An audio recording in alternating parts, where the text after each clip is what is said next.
പതിറ്റാണ്ടിലേറെയായി എല്ലാ മലയാളികളുടെയും ഹൃദയവികാരമായി മാറിയ അഭിനേതാവ്, മികച്ച നടനുള്ള ദേശീയ പുരസ്കാരങ്ങളടക്കം അനേകം അംഗീകാരങ്ങൾ വാരിക്കൂട്ടി കേരളത്തിൻ്റെയും രാജ്യത്തിൻ്റെയും അഭിമാനമായി മാറിയ പ്രതിഭ, മതനിരപേക്ഷ ജനാധിപത്യ പുരോഗമന നിലപാടുകളുള്ള വ്യക്തി, കാലത്തിനൊപ്പം സ്വയം അപ്ഡേറ്റ് ചെയ്യുന്ന ആധുനിക മനുഷ്യൻ, മനുഷ്യസ്നേഹി.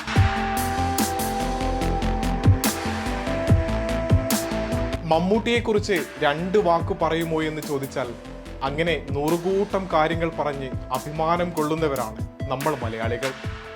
കാര്യങ്ങൾ അങ്ങനെ ഇരിക്കുമ്പോഴാണ് മമ്മൂട്ടി എന്ന ഇതിഹാസ താരത്തെ സോഷ്യൽ മീഡിയയിലൂടെ വേട്ടയാടാൻ സംഘപരിവാർ ശ്രമിക്കുന്നത്. അതൊട്ടും ഏഷ്യയിൽ നിന്ന് മാത്രമല്ല, മലയാളികൾ ഒന്നടങ്കം മമ്മൂട്ടിയെ ശക്തിയുക്തം ചേർത്ത് പിടിക്കുന്നുണ്ട് താനും. പുഴു സിനിമയുമായി ബന്ധപ്പെടുത്തിയാണ് മമ്മൂട്ടിക്കെതിരായി സംഘപരിവാർ വിദ്വേഷ പ്രചാരണം നടത്തുന്നത്. പുഴു ചിത്രത്തിന്റെ സംവിധായിക രത്തീനയുടെ മുൻ ഭർത്താവ് ഷൻഷാദ് ഒരു ഓൺലൈൻ മാധ്യമത്തിന് അഭിമുഖം നൽകിയിരുന്നു. പുറമെ പുഴു ഉണ്ടാ ചിത്രങ്ങളുടെ തിരക്കഥാകൃത്തായ ഹർഷദ് വർഷങ്ങൾക്ക് മുൻപ് ഒരു വേദിയിൽ നടത്തിയ പ്രസംഗവും ചേർത്തുവെച്ചാണ് മമ്മൂട്ടിക്കെതിരായ സംഘപരിവാർ സൈബർ ആക്രമണം.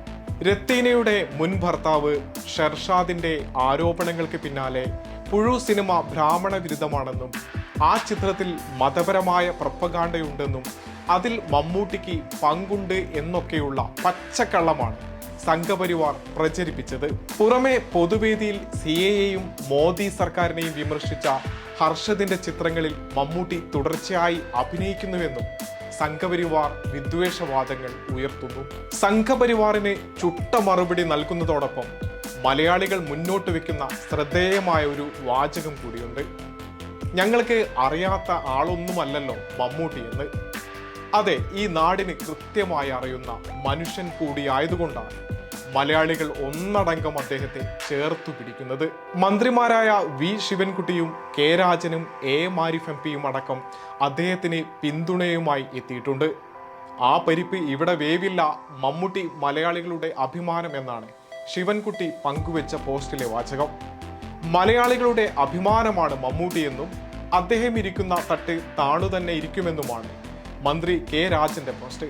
ടെർബോ എന്ന പുതിയ മമ്മൂട്ടി ചിത്രം പുറത്തിറങ്ങാനിരിക്കുന്ന സാഹചര്യത്തിൽ കൂടിയാണ് ഈ സൈബർ ആക്രമണം എന്നതും ശ്രദ്ധേയമാണ്. ടെർബോയിലെ ലുക്കിൽ അദ്ദേഹം സോഷ്യൽ മീഡിയയിൽ പങ്കുവെച്ച ഫോട്ടോയിലടക്കം മലയാളികളുടെ പിന്തുണ പ്രകടമാണ്.